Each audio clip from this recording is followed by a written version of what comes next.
Police તપાસમાં એકંદરે સંપૂર્ણ તપાસ પૂરી કરેલ છે। તમામ આરએમસીમાંથી તમામ અહેવાલો માંગવા હોય, બાંધકામ શાખા, ફાયરના તમામ રિપોર્ટ માગેલ છે, જે જવાબો મળી ગયેલ છે।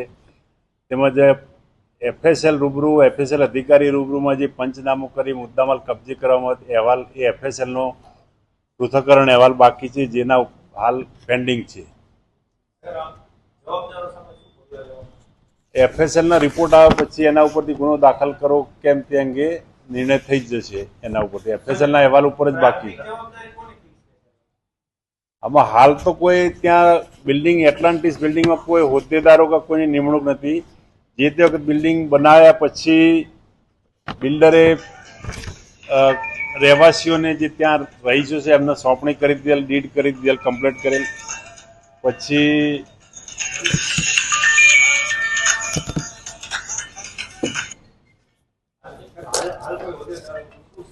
હાલ ટેમ્પરરી હોદ્દેદારો છે, એ ઉંમરલાયક છે, ટેમ્પરરી હોદ્દેદારો છે, એમને રહીશોએ કહ્યું કે તમે સંચાલન કરો। એની કોઈ લેખિતમાં એવું કમિટી મળી કે એ બાબતનું કોઈ એવું એજન્ડા પાસ કરે એ બાબતનું કોઈ નથી।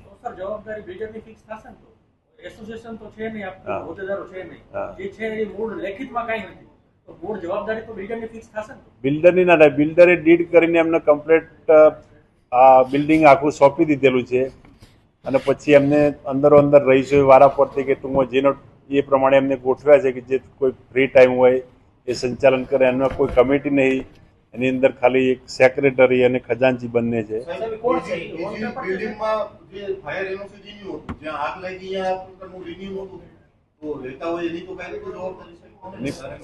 દરેક બહારના છે।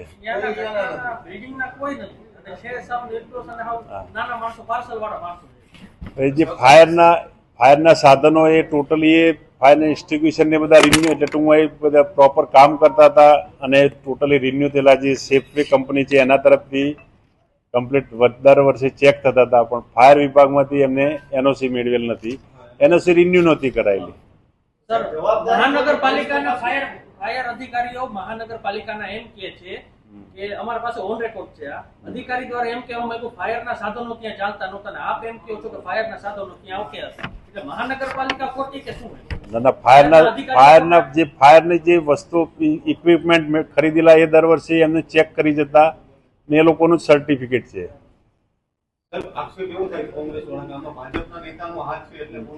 ના, એવો આક્ષેપ નહીં। આમાં ટૂંકમાં એ જ છે કે એફએસએલ નો જે રિપોર્ટ છે, એફએસએલમાં જે મુદ્દામાલ પૃથ્થકરણ મોકલી આપેલ છે એનો અહેવાલ પરીક્ષણ થઈને આવી જાય, અને અહેવાલ ત્યારબાદ જે કાર્યવાહી હાથ ધરવામાં આવશે। હવે એફએસએલ અધિકારીને એ તો 2 વખત તો રૂબરૂ જઈ આવ્યા, પણ હજી બાકી છે, એનું પરીક્ષણ કરવાનું બાકી છે।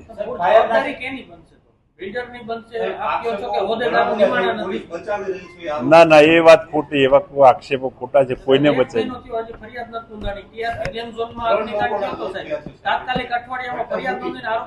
3 માણસો ઉચ્ચ અધિકારી હતો તોય પોલીસે એક્શન તો લીધું, અહીંયા કેમ નહીં? અહીંયા કેમ 1 મહિનો વાર લઈ?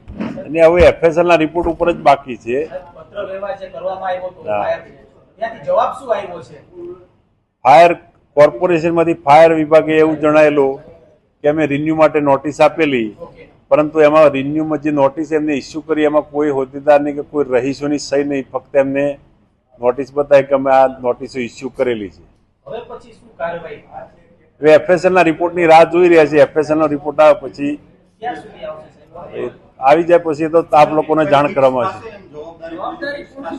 હવે એફએસએલ ના રિપોર્ટ આવે પછી જે તે જવાબદારી નક્કી થશે કે શું આમાં અમારે પૂછવાનું હોય છે એસોસિએશનના પ્રમુખની, તો એસોસિએશન તો નિમાણું નથી આપ્યું, બિલ્ડરની આપ્યો છે કે નથી, તો આ ખરેખર જવાબદારી કોની? તો સાહેબ આવી ઘટનાઓ બને કે જ્યાં કઈ એસોસિએશન કે ન હોય તો ત્યાં કોઈ ગુનેગાર ના, એવું ના બને, પણ એફએસએલ માં ના, કોઈ એવું પોલિટિકલ પ્રેશર કોઈ નહીં હોય। આમાં એફએસએલ નો રિપોર્ટ આવી જાય પછી એના ઉપર નિર્ણય ગુનો દાખલ કરો કેમ એ બાબત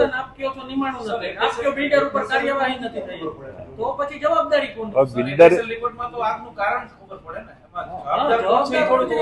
ના, એમાં જવાબદારી તો હવે નક્કી થઈ જશે, એમાં કઈ કોની જવાબદારી, કારણ કે એમાં બિલ્ડિંગમાં કોઈ એસોસિએશન કે કોઈ કમિટી કે એવું કોઈ નિમણૂક કરેલી જ નહીં, ઓન પેપર ઉપર નિમણૂક ન હોય તો એક એવી પણ વાત છે કે તમામ ફ્લેટ ધારકો ગુનેગાર બને.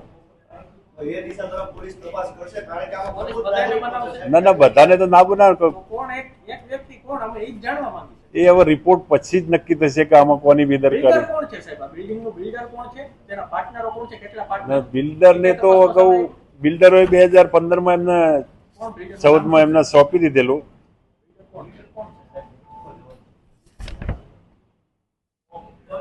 બિલ્ડર કોણ અને એના જવાબ ઈ કોણ? બિલ્ડર કોણ અને એના પાર્ટનર? એક મિનિટ, એક્ઝેક્ટ બિલ્ડરનું મને નામ યાદ નહીં. લીડર જીતુ બેલાણી છે, ગમે નામ આપી. હા, એક મહિના પછી સાહેબ તમે હજી લીડરનું નામ નથી ખબર સાહેબ. આ જીતુ બેલાણી નામનો બિલ્ડર અમને પણ એને બિલ્ડરે એમને વેચી નાખ્યું, તો હવે જવાબદાર કોણ છે? એમ વાત ખાલી અમે ઈ હા. ભાઈ, એ તો રહેવાનું તો હાલ શું છે કે આપના મતે આપનું મન શું કહે છે? મન તો FSL રિપોર્ટ ઉપરથી જ નક્કી થવાનું છે. એમાં કશું છે, એમાં મારું મન ના એમાં ચાલે. આગ શેનાથી લાગેલી છે, શું છે, ઈ જ આગ છે ને. સાહેબ, આમાં સ્પષ્ટ એવું થાય છે કે પોલીસ આરોપીઓને બચાવી ના એવું કોઈ એવું જવાબદારી ખરી નથી સાહેબ. સાહેબ, ફરિયાદ નહીં નોંધે તો આ જે લોકો 3 જણા ગુજરી ગયા એને સરકારી સહાય નહીં મળે. એ સ્પષ્ટ વાત છે સાહેબ. નહીં, એમાંથી તો એક એમાં- વ્યક્તિને તો 3 વર્ષનું બાળક છે.